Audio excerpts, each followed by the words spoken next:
ಅಲ್ಲಕ್ಕ ಎಲ್ಲಿದ್ಯಾ? ಹಾಂ, ಮುದ್ದೆ ಊಟ ತರಬೇಕಾಯ್ತು ನಾನು. ಮುದ್ದೆ ಊಟ. ಹಾಂ, ಅಡ್ರೆಸ್ ಹೇಳ್ತೀನಿ ನೋಡು.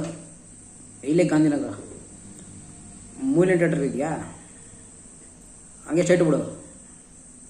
ಕಪಲೇಟಾಗಿ ಸಿತ್ತಲ್ಲ, ಈಗೆಲ್ಲ ಹೊಡಿತವ್ರ. ಹಂಗೆ ಸ್ಟ್ರೈಟ್ ಹೋಗ್ಬಿಡು. ಅಲ್ಲಿಂದು ರಾಮಕೃಷ್ಣ ಲಾಡ್ಜ್ ಸಿಗುತ್ತೆ. ಹಂಗೆ ಲೆಫ್ಟ್ ತಿರುಗು. ಅಲ್ಲಿ ಜಲತಾ ಜ್ಯೂಸ್ ಐತೆ. ಜ್ಯೂಸ್ ಕುಡ್ಕೊಂಡು ಸೀದಾ ಹಂಗೆ ಸ್ಟ್ರೈಟ್ ಹೋಗು. ಅಲ್ಲಿ ಗುಬ್ಬಿ ವೀರಣ್ಣ ನಾಟಕ ಮಂಡಳಿ ಐತೆ. ಹಂಗೆ ಲೆಫ್ಟಲ್ಲಿ ಆರ್ಕೆ ಲ್ಯಾಬ್ ಐತೆ.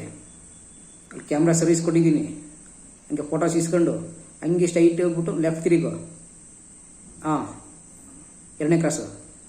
ಅಲ್ಲಿ ರಾಜ್ಕುಮಾರ್ ಹೋಟ್ಲ್ ಐತೆ. ಹಾಂ, ಅಲ್ಲಿ ಹಂಗೆ ಪಕ್ಕದಲ್ಲಿ ಮಾದಪ್ಪ ಮೆಸ್ಸು ಮುದ್ದೆ ಊಟ ಐತೆ. ಮುದ್ದೆ ಊಟ 6 ಮುದ್ದೆ ತಗೊಂಡು ಮಜ್ಜಿಗೆ ಉಪ್ಪಿನಕಾಯಿ ಹಾಕ್ಸ್ಕೊಂಡು ಹುಳಿ ಕಳಪಳ ಹಾಕ್ತಾರೆ ಹಾಕ್ಸ್ಕೊಂಡು 6 ತಗೊಂಬ. 6 ಮುದ್ದೆ ಊಟ. ಹಾಂ, ಹೇಳೋಣ. ಮಾದಪ್ಪ ಮೆಸ್ಸು ಹೋಟ್ಲು ಅಂದರೆ ಯಾರು ಬೇಕಾದ್ರೆ ಹೇಳ್ತಾರೆ. ಹಾಂ, 2ನೇ ಕ್ರಾಸು ಇಲ್ಲ 3ನೇ ಕ್ರಾಸಲ್ಲಿ ಚೇಂಜ್ ಆಗಿರ್ಬೇಕು ನೋಡು. ಹಾಂ, ರಾಜ್ಕುಮಾರ್ ಒಟ್ಟು ಪಕ್ಕ. ಹಾಂ, ತಗೊಂಬ.